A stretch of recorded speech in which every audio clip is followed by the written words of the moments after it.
I've got the spores, the sickness. There's the twins in my brain. Mathieu van der Poel, Fem Van Empel, Tibor Del Grosso, Zoë Backstedt, Stefano Viezzi, and Celia Gery. They all get to wear the beautiful cyclo-cross rainbow jersey for one season. Tension was definitely not the keyword we will remember of these World Championships in Tabor, but we enjoyed a weekend of racing. At least I did. Welcome to a new episode of Cross is Boss. Welcome to you as well, Dieter. Did these World Championships meet your expectations? I thought it would be a bit more exciting, to be honest. The course was also way tougher than we expected because everybody said it was going to be dry, but it turned out to be not so dry. The course was very tough. I think the men, Mathieu van der Poel, even just averaged 20 kilometers an hour. So that says enough. Before the start of this weekend, I was quite sad that there wasn't any snow. Before we were sad that it was going to be a fast course, but it wasn't fast. It was muddy, as you mentioned. Now I was pretty sad it was muddy, in fact, because we didn't see any close races at all. Yeah, exactly. That's the first thing I send into the close group chat we have with Domestique when it was muddy, that this wasn't good for the men's elite race because Van der Poel can put his power down even more. You were even doubting to record this one. Yeah, there isn't super much to talk about, to be honest, because all races but women junior race was already decided after like one lap. So yeah. Which race was the best one for you? Yeah, if you count mixed relay, and otherwise women junior. Okay, let's dive into the men elite race. Mathieu van der Poel just got his 6th world title. And the most special thing we can mention is that the fact he honored his Canyon bike at the finish line. But after all, he was from the very first second in the lead until the very last one. In the first lap, he attacked.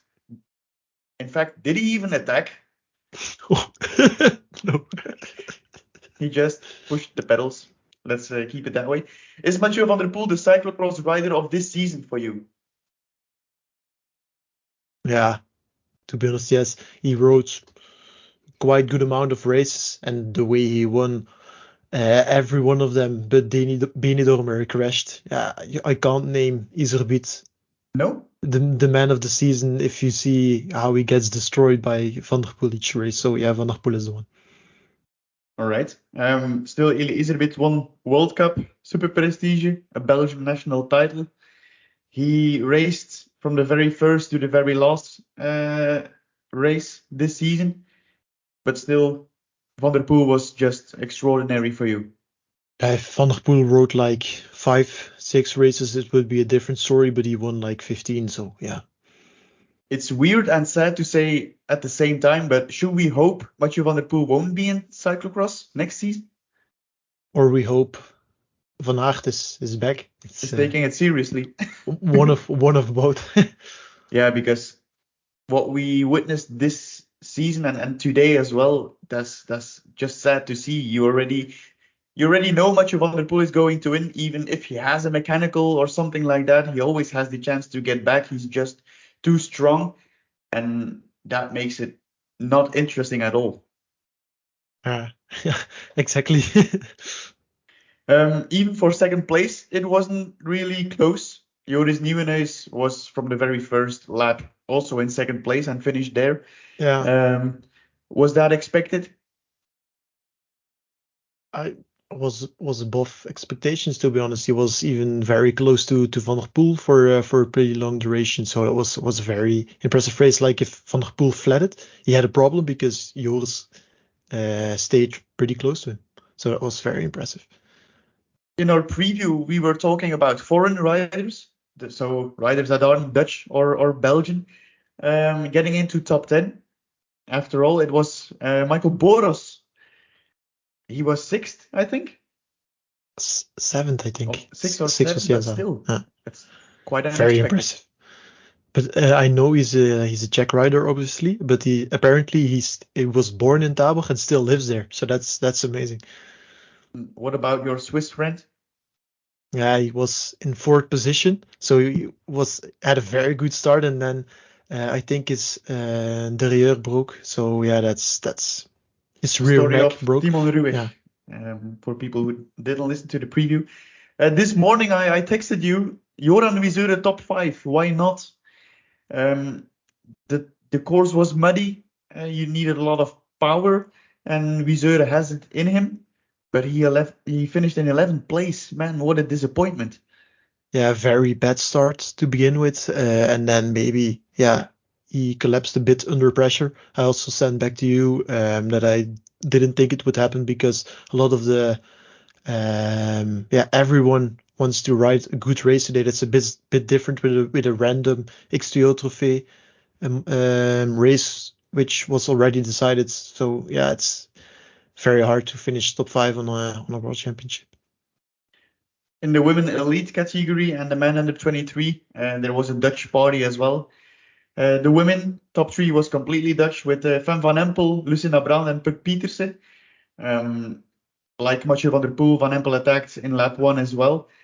She's now the youngest double world champion in the women elite category ever. How impressive is that? Yeah, very. It seemed like she didn't even suffer. Like I didn't see her suffer. So she probably did, but like she's like a robot. So that's she's going to ride Gent-Wevelgem and Ronde van Vlaanderen. Exactly. That's going to be more of a challenge for her. So I'm very curious to see that. She wants to be in the mix in the finals there. Do you think she's already able to do so? Because last season she did some road races as well, but that wasn't really impressive in my opinion. It's pretty impressive. I think also like very climbing courses. If we look at how Sharon van Androoy rode the Ronde van Vlaanderen last year, I think Fem Van Empel can do at least as good. Um, she can compete there. I think, yeah. I'd expected her to go to the Ardennes races, Liège for instance, but Gent-Wevelgem is not really that hilly, right? It's Camelback, No, yes, true. but it's for now I don't see the match between Gent-Wevelgem and Van Van Empel. She has a lot of power. Also on the flat, she's very fast in the sprint too. So yeah, she isn't very muscular, but not a lot of women are. So she's also pretty tall. So I think she has the power for a race like Gent-Wevelgem. The races we saw this weekend made it very difficult for me to prepare this podcast episode. There's not really a lot to talk about. But for the women elite race, I want to mention Laura Verdonschot, who finished in 5th place after a nice catch-up race. She really made a step forward this cyclocross season. Yeah, exactly. And Tabor definitely in the condition it was in wasn't the course for her. So very, very impressive to be honest, yeah. On to the men under 23. We mentioned 3 names as the big favorites. So we had Tibor Del Grosso as the main favorite and 2 rivals, Emil Verstringen and Jente Michels. Those are also the 3 names that ended up on the podium. But the most spectacular thing about that race was maybe the American who crashed in the very first off-road meters and destroyed the races of a lot of guys. Yeah. Imagine going to Tabor with the hope for a top 5 or something like that, and then you're stuck behind a crashing American. Dream is gone. Yeah, and it wasn't a bad American to be honest, because the crash was pretty much in front, also because the American Andrew Strohmeyer had a very good starting position because he's also a very good rider. So yeah, things like that can happen, sadly. Should Emil Verstringen be disappointed with the 2nd place? I did everything I could. I think Tibor Del Grosso was just a lot better. I didn't expect Del Grosso to be a lot better on a course on the stage. The states Tabor was in.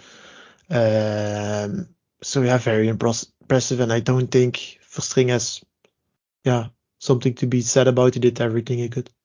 Exactly. Zoë Backstedt, after all, that's not a surprise. Um, it's her 5th world title at the age of 19, which is an incredible stat. She has 2 road world titles, 2 cyclocross titles, 1 individual time trial title, and you're 19. Come on. When I think about what was I doing at the age of 19? Drinking beer. Yeah, enjoying my first beers. Maddie Schreiber is the name we mentioned in the preview as one of her biggest rivals, but a 5th place is quite disappointing. I remember I said the problem of Maddie Schreiber is she always goes too fast, too early in the race. And yeah, same case. Yeah, she was very good in Hogerheide, to be honest. She rode through the bad start there, so she was very disappointing in Tabor, I think. Yeah, a lot went wrong there. I think she also made a lot of mistakes. She shouldn't finish behind Simonova and Menveld. Like, all respect for those riders, but Schreiber is someone who finished top 5 in the elite category. So yeah, that's a very bad race for her, to be honest. You already mentioned it. The most exciting race was on Friday, the mixed relay. That was also the race we were joking about in our preview, that we don't really like the concept, but it was a cool race after all. Yeah, to be honest, I had fun watching it, not gonna lie. Do you think the categories should race each other in that mixed relay instead of mixing all categories? Yeah, it can't be fun for Zoë Backstedt, who did a very good lap time. It seemed like she was going backwards, but she did one of the fastest lap times of I all think women. She was the only woman at the start line as the first rider, so she raced against men and boys. And as you say, she seemed to lose a lot of time, but after all, I think she did an amazing job.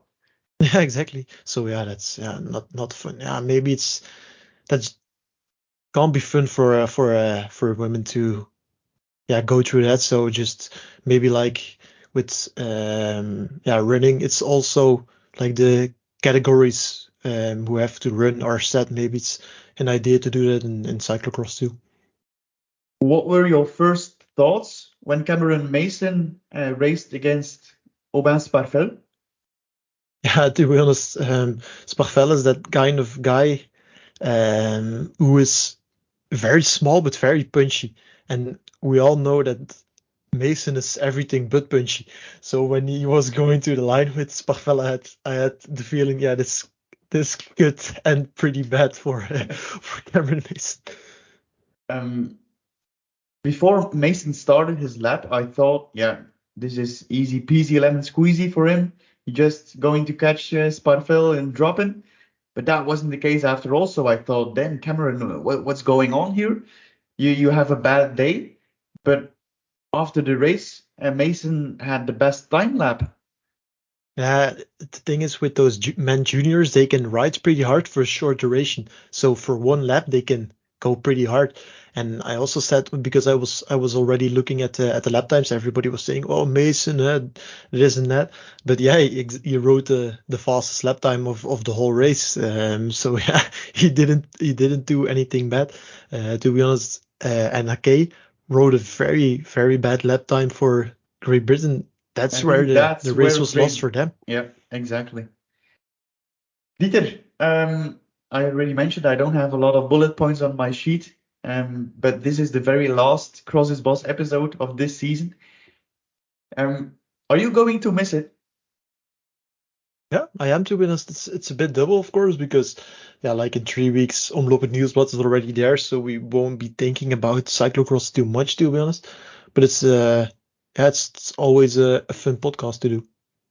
Would you be open for a second edition next cyclocross season? Definitely, I don't even need to think about that. Okay, Dieter, is there anything else you would like to mention about the World Championships in Tabor? No, don't think so. It's going to be a quick edit for you. Yeah, exactly. All right, that's it for today's episode and for the season, the first season of Domestic Crosses Boss.